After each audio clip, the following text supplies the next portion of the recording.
Aomori, Japan, 1936. Prisoner Yoshie Shiratori had had enough. Forced to confess to a murder he insisted he didn't commit, beaten nightly by guards and facing the death penalty, he decided it was time to go.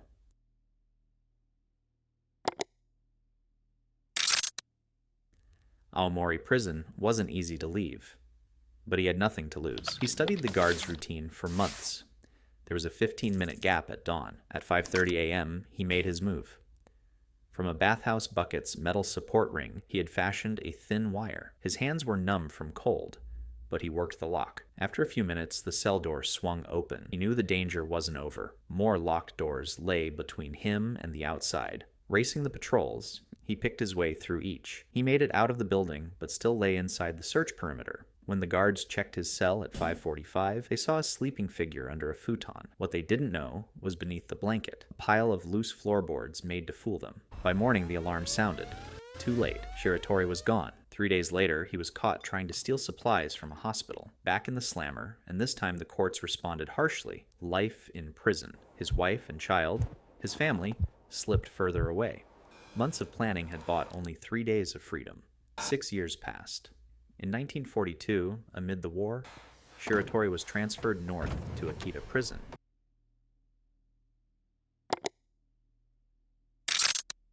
Guards there had heard of his escapes and vowed to break him. He faced beatings, forced labor, sleeping on concrete in brutal cold, long stints in solitary. His new cell was built to be escape-proof, small and high-ceilinged, the walls sheathed in polished copper so smooth nothing could be gripped. Light came only from a small sealed skylight far above. He was kept handcuffed at all times.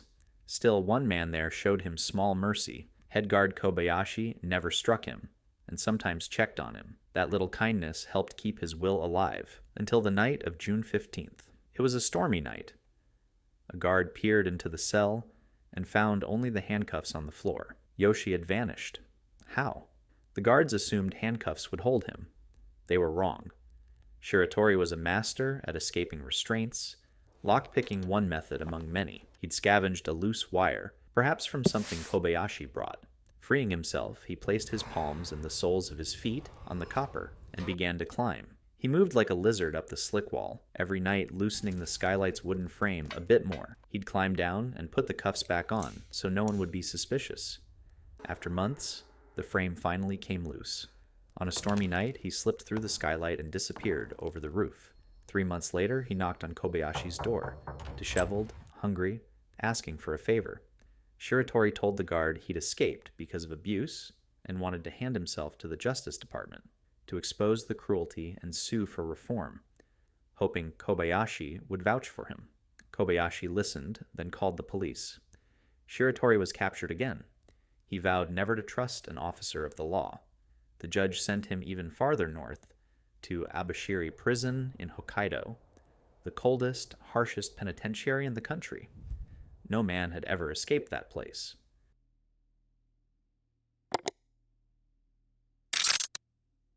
It was 1943. The temperature in the cells sank below freezing. Soup and soy often froze before the inmates could eat. A handcuffed Shiratori was thrown into a cell in summer clothing and beaten.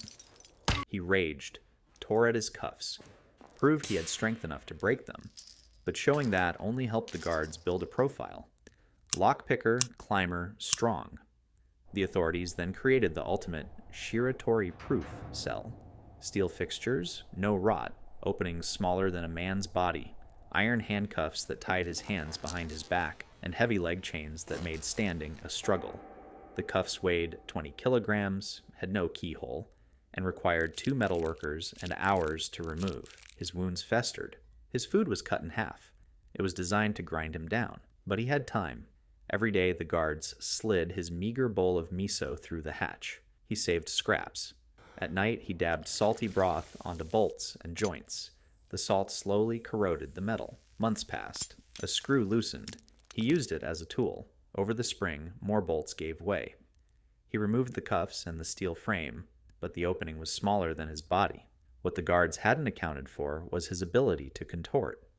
He dislocated joints to slip through like a caterpillar, crawled through a broken roof window, and vanished into Hokkaido's white wilderness. The guards assumed he would freeze or be eaten by bears. Instead, he survived. He found an abandoned mine on a mountainside and made a crude shelter. He lived off berries, rabbits, raccoons, and learned to catch crabs by watching bears. For 2 years, he lived in silence. By August 1945, the war ended. Occupation and reform shifted priorities. A single fugitive faded from the top of the list. Shiratori left the mountains and headed south. He walked 50 days to Sapporo, weak and starving. He stole a ripe tomato from a field. A farmer caught him. During the scuffle, the farmer was stabbed and died. Shiratori was arrested, tried, and sentenced to death by the Sapporo courts. Placed on death row in Sapporo Prison,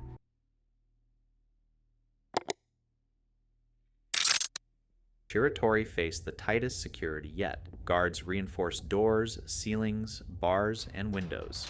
Openings were now smaller than a man's head. 6 armed guards watched him round the clock. They were confident. They didn't even bother to cuff him. He began to act defeated. He refused to rise. He stared up, searching for an escape plan that might never come. The guards checked ceilings and skylights nightly. They never suspected the floor. Every night, with a rusted spoon and cutlery, he scraped beneath the floorboards. He hid the soil, replaced planks, and trained the guards' attention upward. For over a month, he dug. The bowl that brought his miso became his digging tool. One morning, the guards lifted the duvet and found empty space beneath it. The floorboards were stacked neatly aside. Yoshie had gone again. 4 escapes. The story teetered between myth and fact. By 1948, he had grown tired. In Kotoni, Sapporo, he sat on a bench. A patrolling policeman sat down and offered him a cigarette, a small human kindness. It broke him. Shiratori told the man his name and his story, that he had escaped from Sapporo the year before, and from other prisons before that. Arrested once more, things were different now. Japan's justice system had begun to change. The High Court of Sapporo took his case and recognized elements of self-defense in the farmer's death. They noted that through all his escapes, he hadn't killed or injured a single guard. The death sentence was revoked. Instead, he received 20 years. He was transferred to Fuchu Prison in Tokyo, where the guards treated him with decency, and the weather was warmer. He stopped running. He became a model prisoner.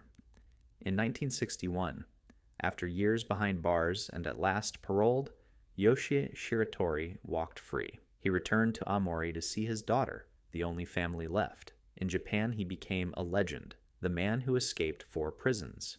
But Shiratori himself said it plainly. He didn't escape for fame. He escaped because he wouldn't be treated like an animal. 4 escapes. One man who refused to be broken.